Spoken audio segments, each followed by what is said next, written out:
It's that time. I've gone through this book 1,000 times, it feels like. I think there's like 24 chapters, but today is the big day. Well, not technically today. Today's Monday, but the day this video comes out on Tuesday is a big day for my test, taking that at 10 a.m. So if you're watching this at 9 when the video comes out, 1 hour out from the test. Try not to make a big deal of it. Just go in, not second guess myself, because that's what I always do. But real quick, I want to get into one announcement before we get into the heart of the video.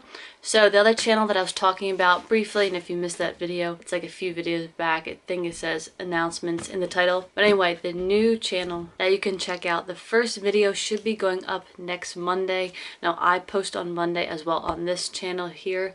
So what we're going to do is probably post that video at 9:30 so you guys can watch my channel at 9, and I'll announce it. It'll probably be out at 9:30 on the other channel. More details for that to come. Without further ado, let's get started on this video. Walk like I built this town. Steps so light, I barely touch the ground. By the way, I'm thinking about changing the intro. Let me know what you think. Comment down below. Everybody wants to know how. Brick by brick, I put them in the ground. Walk like I built, walk like I built this. I do it for my people, family business. This weather really has not been nice for me lately. I wanted to go outside and record this to be all nice scenery, but we had a huge storm yesterday, so everything is wet. And of course, we are the kind of people that leave our cushions outside, so they are soaking wet. But anyway, finally a long overdue video to talk about my intolerance, and so you don't have to stare at me for the whole time. I'm gonna play some workout footage over this and show you guys some pictures and documents that I have, so hopefully that'll make it more entertaining. But this squat session you're about to see went really well. I was happy with it, and definitely going to try to start to move more weight and, you know, increase my squat. So you guys enjoy that footage, and hopefully you get something out of everything I went through with my intolerance. So to start off, last year, it was probably September or October. I was feeling very bloated. I'll show you guys some pictures of what I mean. So I'd wake up, you know, not really hungry. I wouldn't get hungry until about lunchtime, but I was still,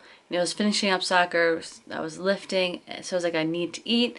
But every day, in the middle of the day, I would end up looking like this. So just like that. That's not normal for me, obviously.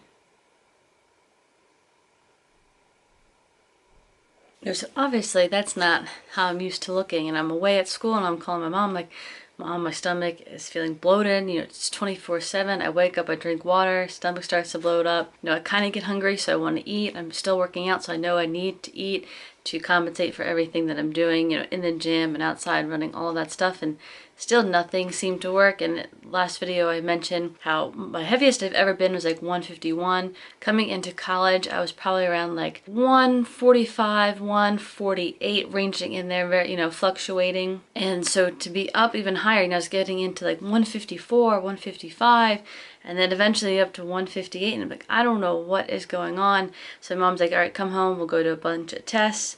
I've got all these like blood tests and everything that I've done. I kept all the paperwork and everything just in case something else happened, all of this kind of stuff. So I had physicals, I went to my regular doctor, I had multiple ultrasounds done, I had blood tests done, and still couldn't figure out what was going on, trying to balance it. And obviously being in the fitness industry and being active, you want to be in good shape, and you want to be able to control how your body goes up and down in weight and how your physique looks like. So for me to not be able to control that, you know, I felt very desperate to find answers. So eventually I come home, this is now December of 2015, so it's winter break, and I go to see a gastrointestinal doctor, so a GI doctor, and they're like, okay, well, we'll test you to see if you're intolerant to anything. You know, I've never had any problems with lactose or anything like that, but I was like, you know what, gonna give it a try, because at this rate, nothing's working. So the doctor recommended I do a hydrogen breath analysis test. And what that is, it can test for 4 different things. Obviously,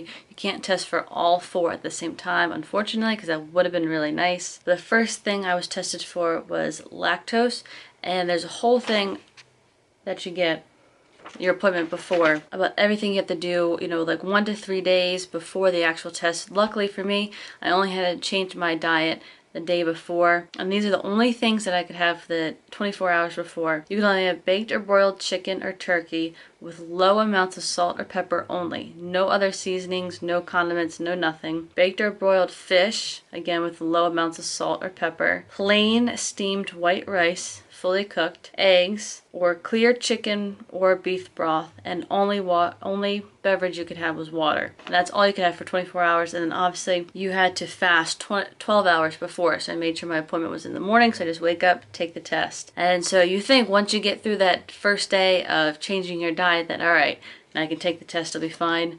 Wrong. The test is a good 3 hours, and during those 3 hours, you still can't eat anything. My test was at 9 o'clock here on December 23rd, right before Christmas. I get there, and what you do is they sit you in a room, and they give you a solution to drink. So you drink that, it's maybe half of a cup.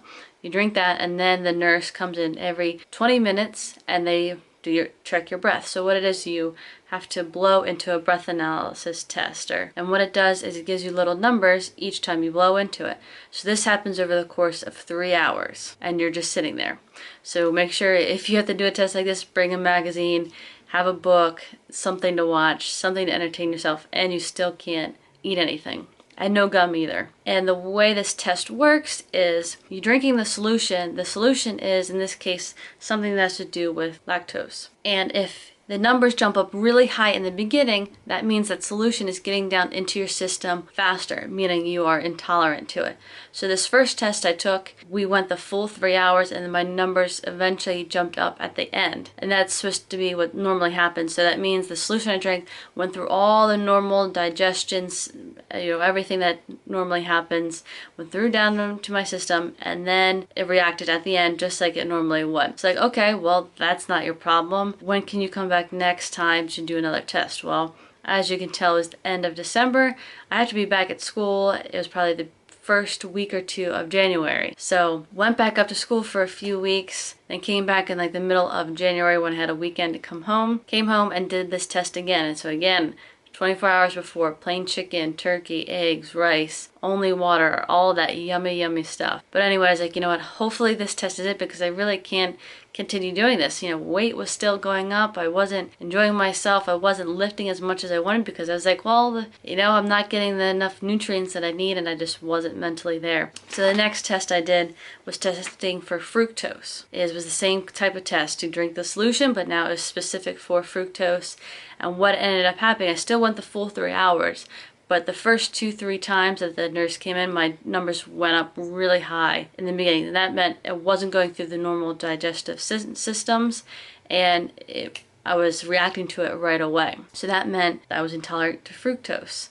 I'm like, all right, well, I finally figured that out. Well, now what is fructose? And go figure, my bad luck didn't stop there, because when I took that test, the doctor was supposed to be there. He ended up having some kind of car problems or whatever, so the nurse had to do everything. And when they finally told me that I was fructose intolerant, she didn't really know exactly what to tell me to avoid or watch out for. So she gave me a general fructose and sucrose-free diet. So fructose and sucrose is a sugar, like a sugar alcohol type of thing. Don't mark my words or quote me on anything that I say in the next few minutes, but this is kind of like what I've gotten. So fructose is a lot of the sugar that's in fruit.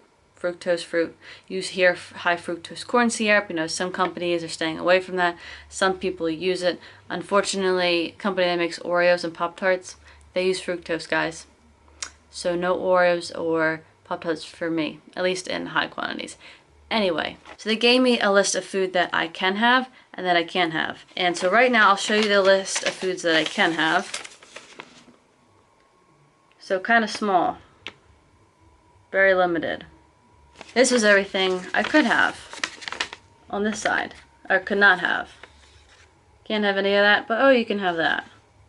Big difference. So I was going by this, like my life depended on it, because I was like, I need to drop this weight. I want to get back into being healthy. I want to lift more. So I was following all of this to a T.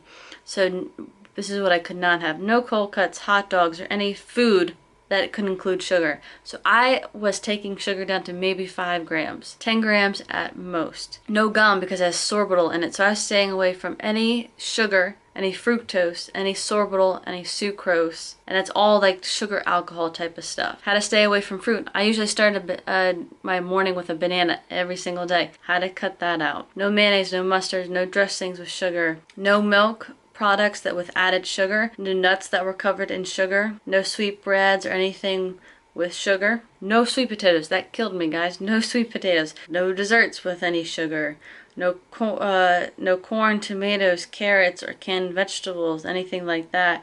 How to stay away from ketchup, soft drinks, honey, jellies, syrups, all kinds of stuff. Just you couldn't have. Basically, I was going back to a bro diet, and yes, it worked because it cut out so much stuff, but I wasn't enjoying it. You know, my weight was going down. I did the whole beach prep series. That was the whole thing behind, the whole reason behind the series, to get rid of all this weight and follow this diet. So I went back to school. Hopefully this video is kind of organized for you guys, but I went back to school after January taking this test and saying, okay, so I need to stay away from sugar. Anything with sorbitol, fructose, sucrose, stay away from that. So I was reading labels to the T. Went back to school and I was like, all right, this is working, but the doctor wasn't there. So I want to go back to and see the doctor and get his opinion. What can I do now? Now that I do feel better, is there something that I can start incorporating more? Can I start having that banana again in the morning? So recently I went back to the doctor. You guys saw that video, and he was like, you know what? This list is wrong.